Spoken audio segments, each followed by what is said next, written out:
Hi everyone, this is Christina and my channel is In the Garden, and this is Gardener Baby Joe. He's helping me today and we are just doing a little adding to our front flower beds.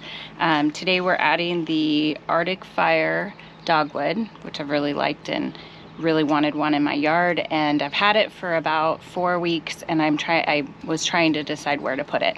And then we're going to plant some perennial low cover, which the one I went with is I'm gonna call it Saxifrage. I'll show you what it looks like on the tag and also in real life.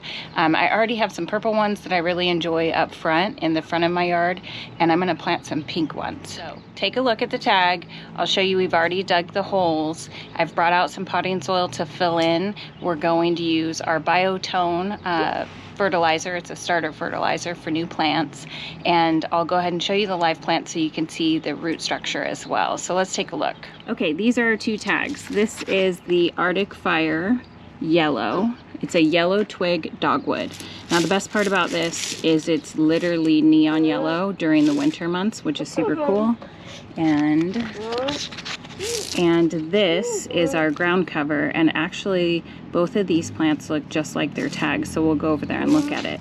Now this perennial ground cover will get between 6 to 12 inches tall, and it is perennial, so it'll come back every year, and it likes full sun, lots of water. The dogwood is 4 to 5 feet tall and 6 feet wide. Now you might be thinking, okay, we're gonna put it in a spot that you might need to move it again, and actually have some plants for that. Let me show you. This is our yellow twig dogwood. It does have these little vibrant chartreuse green flowers that it gets, and it'll turn neon yellow in the winter. So let me show you where we're gonna put it. And then this is our little Gorilla cart with potting soil that is just potting soil we picked up at Home Depot. But look at that root structure, it's just full. It was ready to be planted. So we had a perennial grass here that I've now split into 3 and moved it out of here because it basically would cover all of the other plants around it. The thing about the dogwood is because they're like twig branches, you can see through it and around it. So I'm excited for that. Whereas a grass, it's too bulky and dense and leans over on a lot of the plants. So this is where it was. I kind of created a divot. We're gonna put it down. The soil is really broken up, so it'll go into that really easily. And then we're gonna pay some attention to this back half. So if you're coming in our driveway, I'm mostly putting stuff in here, but we're gonna put some things on the back side of the driveway where Joe drives down to the shop. So let me show you those. So looking from this side, you're looking at the house, and this is what it'll look like. I haven't planted it yet, I just set it in the hole, but it should spread out. And do you see how beautiful these white and pink dainty flowers are? And I took out the native soil, brushed back the compost. We're gonna dump the native soil and put the compost around it. These are pretty root bound as well, but they're drenched, so they'll go in really easy. And this will be pretty quick work. Look, Joe's getting his baby shovel I bought him. So yellow twig dogwood, we can see through it and around it. We can keep it in check. Oh, now my plans for expansion. So this flower bed could go out a whole nother foot, and it does grow 6 feet wide. So on that side we can go about 3 feet, and on this side about 3 feet, and then we can prune it and keep it in check in that spot.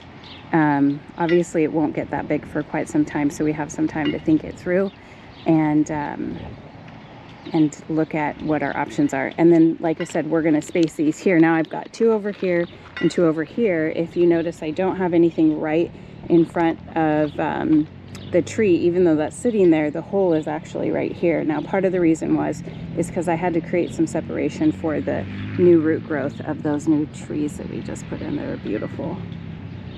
So let me put these in the ground. Just make sure you put some starter fertilizer. We're going to use Biotone today, but you can use anything you'd like. And since I've already got the holes dug, this will be a pretty quick process today.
might notice this is mounded up and high.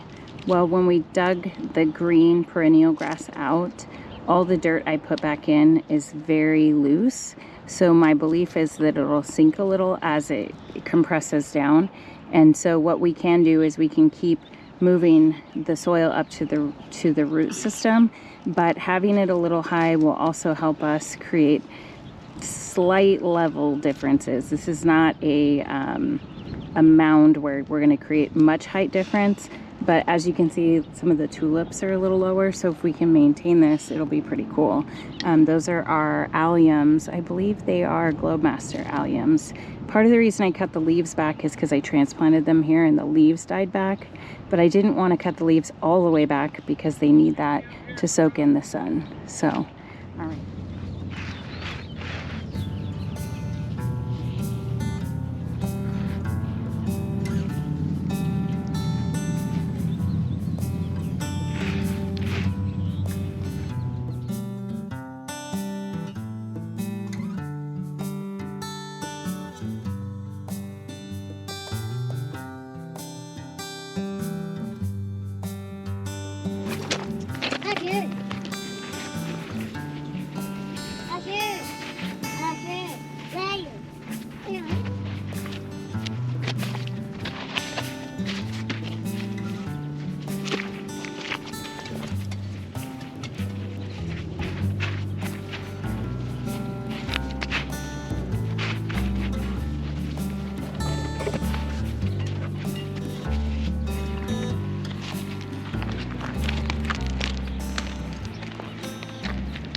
All right.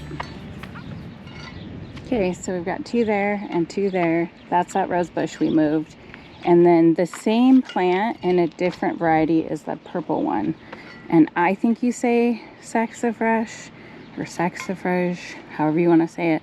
But essentially it's a small ground cover growing. This one actually is 3 to 12 inches tall, and it should span 18 inches wide. So it'll spread in here just fine. And then those are our Shasta daisies and our yellow twig dogwood. Oh, I love it. I'll show you what it looks like this winter because it's gonna be neon. Baby Joe, are you helping? That doesn't look like helping. Get your shovel. Get your shovel. Show us your shovel. Come on. Nope, not doing it.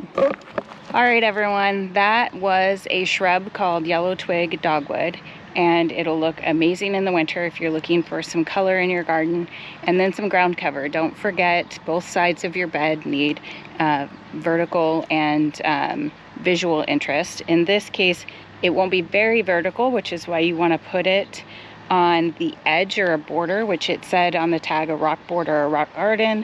So that's perfect because all of the rocks on the other side are part of a driveway. And then in the middle we have all of our bulbs and stuff. So thank you so much. Hope you enjoyed this, and I'll see you in our next video.